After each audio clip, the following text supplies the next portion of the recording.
Hi folks, so we're going to try something new today. I got a fun little piece of equipment from Amazon, so I now can use my phone to record videos of me talking about things that I can print out and write on. So we're going to give this a shot. This will be your synchronous video for week 4, which won't actually be during our synchronous time because September 7th is Labor Day, so it's a holiday. So we're going to go through, this is from slide number 3 of week 4, part 2, or excuse me, week 4, chapter 4, part 2 lecture slides. And so this is putting together a bunch of different concepts that we talked about in week 3. This includes things like being able to identify a precipitation reaction. Remember that a precipitation reaction is a type of double displacement reaction. So when we start out with this, we're only given this portion up here, which says in aqueous solutions of Na2SO4 and PbNO32 are mixed, and they tell us that PbSO4 precipitates. And from this, we're told that we have amounts of both of our reactants, and we want to know how much of the precipitate forms.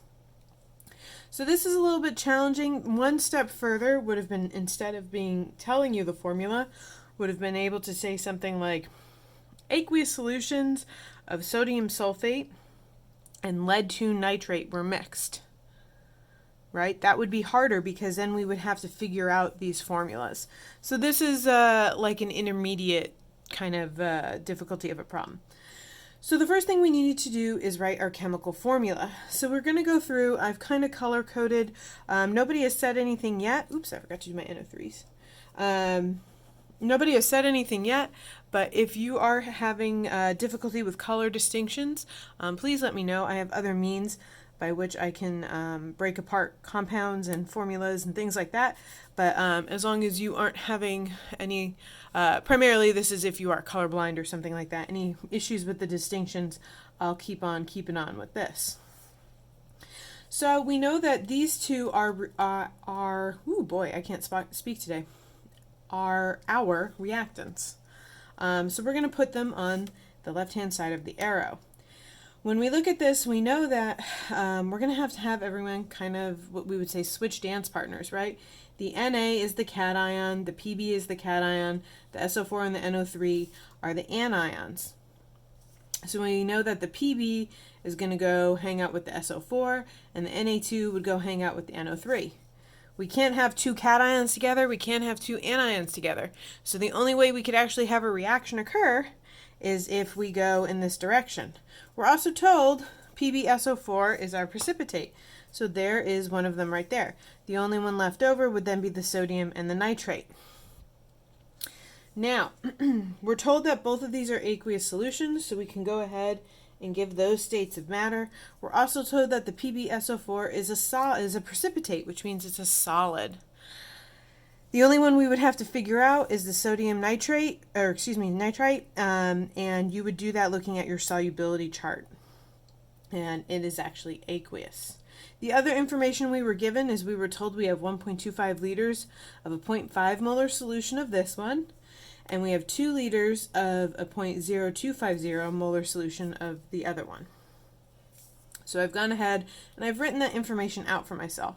Now, before we can do anything else, you should always check to make sure that you have a balanced chemical reaction. Before this 2 was put here, we were not balanced. We had 2 sodiums on this side and only 1 on this side. We had 2 nitrates on this side and only 1 on this side. So putting a 2 coefficient in front of the NO3 takes care of all of that. So now we are balanced. So now we can start figuring out what's going on. Well, hopefully you're starting to realize that when we see given amounts for 2 of our reactants, or 2 or more, we are going to have to deal with a limiting reactant problem. That's where your brain should always be going when you see that we have information for 2 or more of our reactants. So right now we're in molarity and volume, and those are kind of hard to do dimensional analysis with, so we're going to put everything into moles, because moles is what makes everything easy to deal with. So right now we know that when we have a molarity, that's moles over liters. We have the molarity, we have the liters, So we're going to solve for moles. So we're going to rearrange our molarity equation to look something like this. We're going to multiply the moles times the liter, or excuse me, the molarity times the liter to get the moles.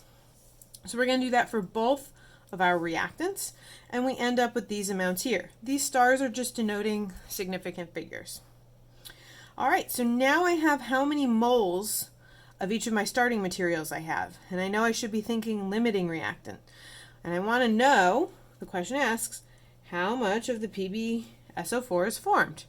So I'm going to go ahead and do the type of limiting reactant problem solving where I solve for the product.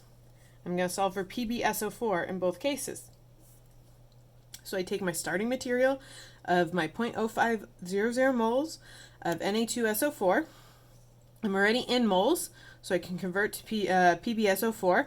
I look that I have a 1-to-1 ratio between these two, so 1 mole to 1 mole. And then I'm going to have to go from moles of PbSO4 to grams. So I'm going to have to figure out the molar mass of PbSO4, which I calculated to be about 303.26 grams.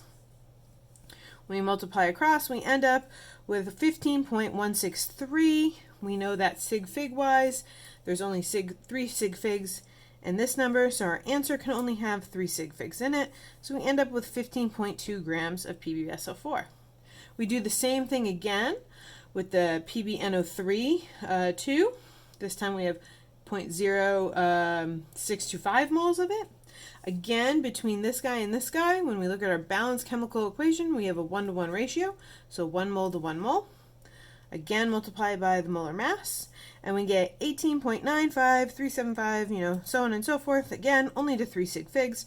Here we have a 9, 5 here, so the 9 is going to round up, which in turn actually gets this to 19. So to maintain our 3 sig figures, or significant figures, we have to add a 0 here. So these are the two amounts, right? Which one of these is the actual amount of PbSO4 we can make? We can only make as much as the smallest amount. So in fact, the sodium sulfate is the limiting reactant, and the amount of PbSO4 that we can actually make is 15.2 grams. So this is adding what we did in week 2 with concepts from week 3 and kind of bringing it all together and doing stoichiometry, limiting reactant with precipitation reaction. So it's kind of starting to cluster everything together. There's some really good practice in your homework for this. I would encourage you to go check it out.